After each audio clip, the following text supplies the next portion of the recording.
അയൽ സംസ്ഥാനങ്ങളിൽ നിന്നെത്തുമെന്ന അയ്യപ്പ ഭക്തർ ആദ്യം എത്തുന്ന സ്ഥലമാണ് ഇടുക്കിയിലെ കമ്പംമേട്ട്. ഇവിടെ ഇടത്താവളം ഒരുക്കുമെന്ന് മാറി മാറി വന്ന സർക്കാരുകൾ പ്രഖ്യാപിച്ചെങ്കിലും ഇത്തവണയും അത് യാഥാർത്ഥ്യമായില്ല. പരിമിതമായ താൽക്കാലിക സൗകര്യം മാത്രമാണ് കമ്പംമേട്ടിൽ ഭക്തർക്കായി ഒരുക്കിയിട്ടുള്ളത്. ഇത്തവണയും കമ്പംമേട്ടിലൂടെയുള്ള ഭക്തരുടെ തീർത്ഥാടന കാലം കഠിനമാണ്. മകരവിളക്ക് സീസണിൽ അയൽ സംസ്ഥാനങ്ങളിൽ നിന്നും ആയിരക്കണക്കിന് അയ്യപ്പ ഭക്തരാണ് ഇടുക്കിയിലെ അതിർത്തിയിലുള്ള കമ്പംമേട്ട് വഴി കടന്നു വരുന്നത്. തിരക്ക് കൂടുമ്പോൾ ഗതാഗതക്കുരുക്ക് ഒഴിവാക്കാൻ ഭക്തർ കമ്പംമേട്ട് വഴിയാണ് ശബരിമലയിലേക്ക് പോകുന്നത്. ഈ സാഹചര്യത്തിലാണ് കമ്പംമേട്ടിൽ സ്ഥിരം ഇടത്താവളം സ്ഥാപിക്കുവാൻ 2019 ബജറ്റിൽ 4 കോടി രൂപ സർക്കാർ വകയിരുത്തിയത്. സ്ഥലം ഏറ്റെടുത്ത് കൈമാറുന്നതിന് കരുണാപുരം പഞ്ചായത്ത് നടപടിയും തുടങ്ങി.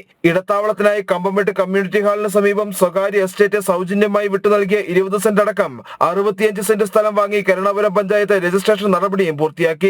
5 വർഷത്തിനിപ്പുറവും ഇടത്താവളത്തിന് ആവശ്യമായ നടപടികൾ ഒന്നും തന്നെ ഇവിടെ ആരംഭിച്ചിട്ടില്ല. നിലവിൽ ഇവിടെ ഒരു ഇടത്താവളം പ്രഖ്യാപനമൊക്കെ ഉണ്ടായിരുന്നു കമ്പംമേട്ടിൽ. പക്ഷേ നിലവിലെ ഇവിടുത്തെ ഇടത്താവളത്തിൻ്റെ ഒരു അവസ്ഥ എന്താണ്? ഭക്തർക്ക് എന്തെങ്കിലും അടിസ്ഥാന സൗകര്യങ്ങളും ഇല്ലാത്തൊരവസ്ഥയിൽ ഇപ്പോഴും ഉള്ളത്. ഇത് ഇടത്താവളം പ്രഖ്യാപനം തുടങ്ങിയ ആ കാലം മുതൽ മണ്ഡല മകരവിളക്ക് ആരംഭിക്കുന്നതിന് ഒരു 10-15 ദിവസം അല്ലെങ്കിൽ 10 ദിവസം, മാക്സിമം ഒരു 10 ദിവസം മുമ്പ് വന്ന് അവിടെ ഇവിടെ കുറച്ച് മണ്ണിടുക, കുറച്ച് കാട് വെട്ടുക, ബാത്റൂമുകളൊന്ന് ക്ലീൻ ചെയ്യുക.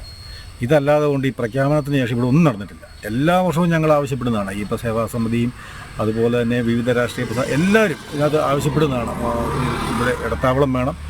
നിരവധി ഭക്തർ ഇവിടെ ഇതുവഴി പോകുന്നതാണ്. കാരണം ഇന്നിപ്പോൾ 12 വിളക്ക് കഴിഞ്ഞാൽ അന്നേരം തന്നെ ഇതുവഴി അയ്യപ്പന്മാരെ കയറ്റി വിടും. ഇവിടെ വന്നു കഴിഞ്ഞാൽ ഇവർക്ക് ഒന്ന് ബാത്റൂമിൽ പോകാൻ അതിനുള്ള ഒരു കാരണം അറിയത്തില്ല. മെയിനായിട്ട് ഇടത്താവളം എവിടാന്നുള്ളതിന് അതിനുള്ള വേണ്ടുന്ന രീതിയിലുള്ള കാര്യങ്ങളില്ല. ഈ പ്രഖ്യാപനങ്ങൾ മാത്രമേ നടക്കുന്നുള്ളൂ. നിലവിൽ ഭക്തർക്കായി ഒരുക്കിയിരിക്കുന്ന സൗകര്യങ്ങൾ പരിമിതമാണ്. പഴക്കം ചെന്ന കമ്മ്യൂണിറ്റി ഹാളിൽ ഏതാനും കസേരകൾ മാത്രം. ശുചിമുറികൾ ഇതുവരെ തുറന്നു കൊടുത്തിട്ടില്ല.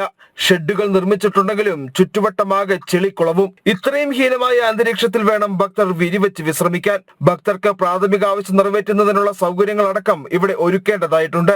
അടിയന്തരമായി സർക്കാർ പ്രഖ്യാപിച്ച ഇടത്താവളത്തിന്റെ നിർമ്മാണ പ്രവർത്തനം ആരംഭിക്കണമെന്ന ആവശ്യമാണ് ശക്തമാകുന്നത്. അടുത്ത സീസണിലെങ്കിലും ഭക്തരുടെ ദുരിതയാത്രയ്ക്ക് അവസാനമാകുമല്ലോ. സുബിൻ തോമസ്, ജനം, ഇടുക്കി.